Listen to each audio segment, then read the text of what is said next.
Good afternoon, professors and colleagues.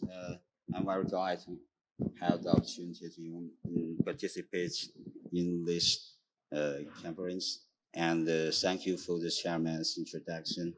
And today, my topic is tips in pediatric liver transplantation with deceased donor.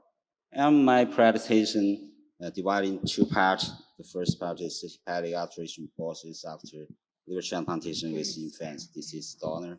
The second part is simultaneous partial splenectomy with liver transplantation to avoid persistent hypersplenism. Uh, as we know, hepatic alteration process is a disastrous complication of liver transplantation. Generally, it makes 10% lower with the patient and graft survival rate. And the existing studies suggest that the increased incidence of HAT is related to several factors, including the small caliber of the vessels, size mismatch between the donor and the recipient, and the immature development of vascular structure and so on. This slide shows the pediatric liver transplantation and the HAT distribution in our center. And from the 2013 to 2023, we performed the 926 pediatric liver transplantation. Among these, DDLT is 271, LDLT is 655. And the right is the distribution of HAT morbidity. We can see the total is 4.3%, and the living donor liver transplantation is the smallest, the 2.7%, and the whole liver of deceased donor is the most higher, and 8.8%. In clinical practice, the most impressive to us was the really high incidence of HAT in patients using infant deceased graft. From the data below, you can see when the donor age was less than 1 year, the morbidity of HAT is 46.2%. It's really high. And when the donor is more than 1 year, the HAT occurrence only is 3.9%. So we conduct a retrospective analysis of the data related to pediatric liver transplantation from deceased donor younger than 1 year. The characteristics of donor and recipients are shown in the tables. The left is the recipient, the right is the donors. We can see both the age and weight, whether in the recipients or the donors, all smaller than the non-HAT group. And the result shows totally 26 liver transplant with infant deceased donor from 2014 to 2021. And one case was included for the PNF and the die on the operation day. Trial HAT was detected. The morbidity of HAT in infant deceased donor is 48%. 2 dies are related with HAT. One developed PVT and acute liver failure, died on the 7th day post-operation. The other died for the glandulopathy and the sepsis 6 months after liver transplant. 3 HAT cases accepted laparotomy again, 2 success, but re-thrombosis at 1 day and 12 days after the reoperation. 9 cases accept conservative treatment. 1 HAT case retransplanted 3 years later after the liver transplantation for the glandulopathy. The totally biliary complication is 28%.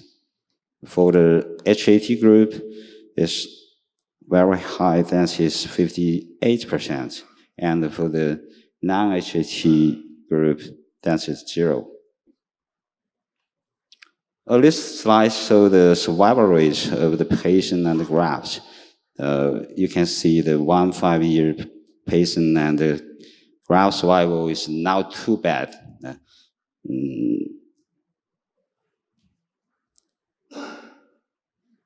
According to the high mobility of HAT, we have made a step-by-step adjustment and improvement to technique and the perioperative treatment to prevent HAT. This including graft trimming, TPA injected, more ultrasound, anastomosis technique, and post-operation higher graft selected. You can see the chart from the 2016, before the 2016, the HAT's mobility is 66.7%, and percentage time, the HAT mobility decreased to 30.8%. And the last consecutive 7th case, we not alter the HAT again. So we think mobility can work some. And for the treatment of the HAT,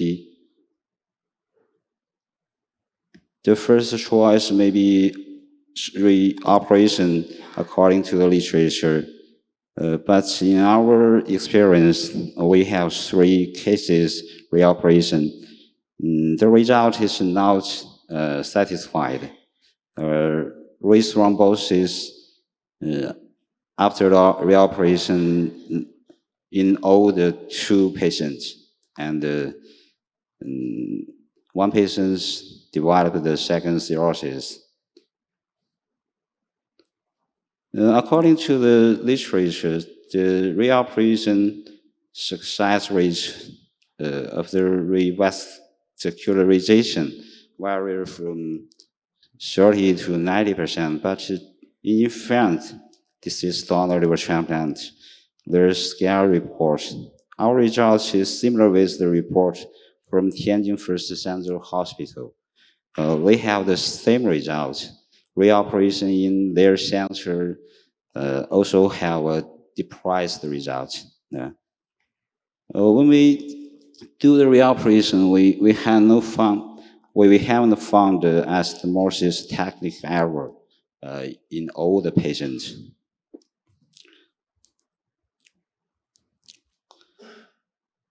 This is another treatment of our center, the conservative treatment of HAT.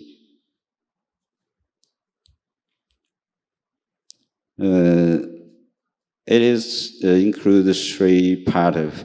The first one is anticoagulation is a very important procedure, and the second is antibiotic prevents sepsis for 2 weeks, and the third is improve macrocirculation, PGE1 for 2 weeks. And the results, total 9 patients accept the consecutive treatment of the HAT. The HAT occurrence time is median time is 4 days, and the revascularization in all the patients, the median time is 10 days, except 1 case across the 14 days. The survival of the conservative treatment cases is 1 night and the left is alive. The biliary complication occurred 4 cases, and the complication rate is 44.4%. This is a report from Tianjin First Central Hospital in China, where they collect 110 pediatric liver transplantations with infant deceased liver grafts. They report a hepatic artery thrombosis rate of 20%. For the treatment of hepatic artery thrombosis, they preferred and only gave the anticoagulation therapy, not reoperation, with a success revascularization rate of 94.7%. The incidence of biliary complication in the hepatic artery thrombosis group was significant than the non-hepatic thrombosis group. And their 1 year and 5 year patient survival and the graft survival reached nearly 19%, which is a relative ideal result. In addition to reoperation and conservative treatment, thrombolytic therapy and interventional guidance is also a viable option. According to this article, although the case number is relatively small, only 7 cases, the select patients were very small weight recipients who receive infant donor livers, achieve a vascular recanalization success rate of 100% and maintain complete patency during the 1 year, 3 year follow-up, which is a good therapeutic outcome. Therefore, the interventional method is valuable and promising treatment option. This is a report from Germany. Tübingen University Hospital, they performed the liver transplantation, used small weight, young age, diseased donor liver in 19 low weight recipients, of which 14 donor liver were from infants with a median age of 4 months. In their report, this group of patients achieved an excellent outcome. There's no hepatic artery thrombosis occurs, and the 1 year survival rate of graft and the patients were both 100%. The article emphasized not only standard operational procedures, but also the importance of intravenous flow management during the surgery and the ICU time. They recommended the rational use of crystalloid fluids, maintain the HCT between 26 to 29%. In summary, HAT morbidity is extremely increased when pediatric liver transplant with a deceased infant donor. Limited graft use from the deceased donor younger than 6 months, modified organ harvest and train procedure, more attention to arterial reconstruction and the prophylactic anticoagulation are benefits to reduce the HAT. Although significantly higher HAT in pediatric liver transplant with infant deceased donor, high revascularization rates can gather conservative treatment and other treatment. So infant deceased donor graft can be used with relatively satisfied outcome. The second part is simultaneous partial splenectomy with liver transplantation to avoid persistent hypersplenism. According to the literature, there are about 30 to 50% portal hypertension associated with cirrhosis with splenomegaly and hypersplenism. Among these patients, about 15 to 20% will develop the post-transplant persistent hypersplenism. The hypersplenism after liver transplantation have the negative effects about infection, rupture of spleen, hemorrhage, and limited use of medicine for antivirus and immunosuppressant. The advantages of partial splenectomy compared to whole splenectomy or the splenic amplification have this 3 points. The first point is maintain normal blood flow of the spleen to avoid portal thrombosis. The second is a certain volume of spleen was reserved to avoid overwhelming post-splenectomy infection. The shortest ischemia spleen parenchyma was removed to avoid the systemic inflammation and the splenic abscess second to acute ischemia, necrosis of the spleen after spleen embolization. And this is the first case in our center to the partial splenectomy together with the liver transplantation. And the patient is a 6 years old girl, and the pediatric portal hypertension, hypersplenism, splenomegaly before the operation, and the spleen volume we calculate is 1,700. The white blood cell and the hemoglobin platelets also maintain a very low level before his operation. And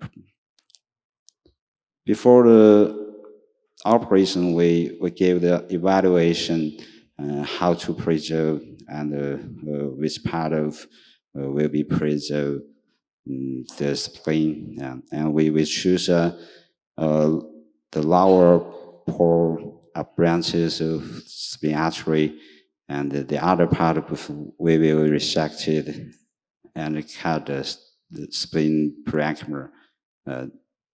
We plan to reserve the spleen about 20% of the whole spleen.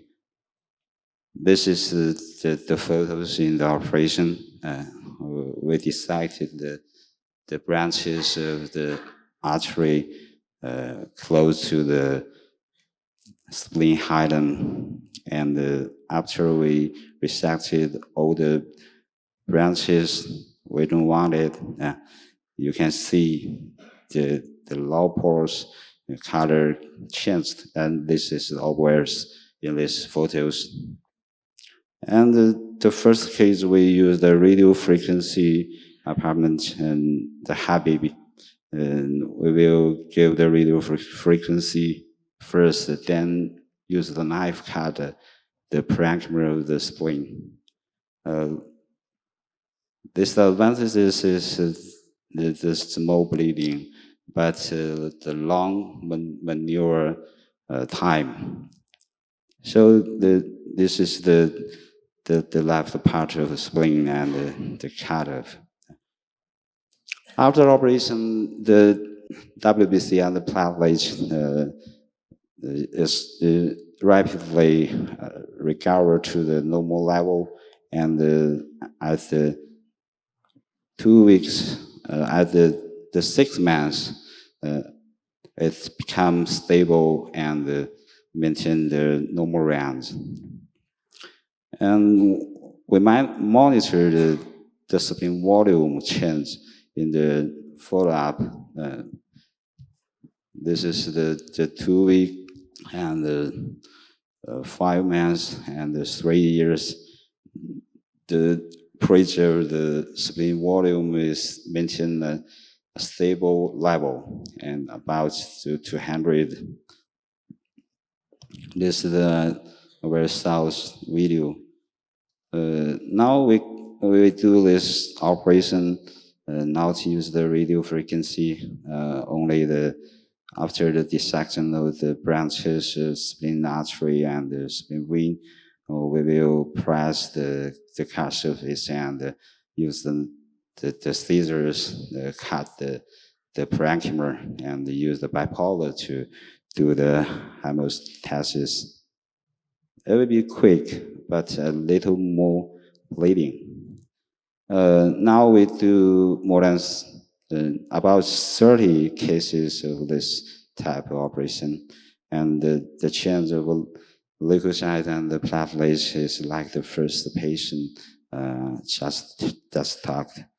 And there's some consideration to select the partial splenectomy. The first one is when you encounter the severe adhesion between the spleen and the surrounding tissues, you should now choose this operation. And if the mesenteric vein thrombosis exists, You also should be pay attention to not the not insufficient portal blood flow to liver graft. And the third one is the severe enlarged and tortuous varices around the spleen hilum. Please careful assess.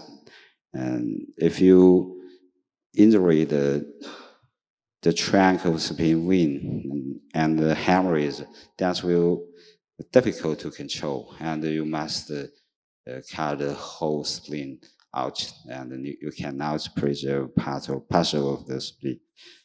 And the last, if the patient with poor status, additional surgical procedure and prolonged operative time maybe lead to a serious adverse event. And just like this patient should not choose the partial splenectomy during the liver transplantation. In summary, persistent hypersplenism after liver transplantation is not uncommon. Patients with severe hypersplenism and splenomegaly increase risk of persistent hypersplenism after liver transplantation. The simultaneous partial splenectomy in transplantation can effectively avoid the occurrence of persistent hypersplenism postoperative. And the last one is a partial splenectomy is not a necessary procedure compared with the liver transplant. So balance the advantages and the disadvantages is priority to select partial splenectomy. That's all my presentation. Thank you.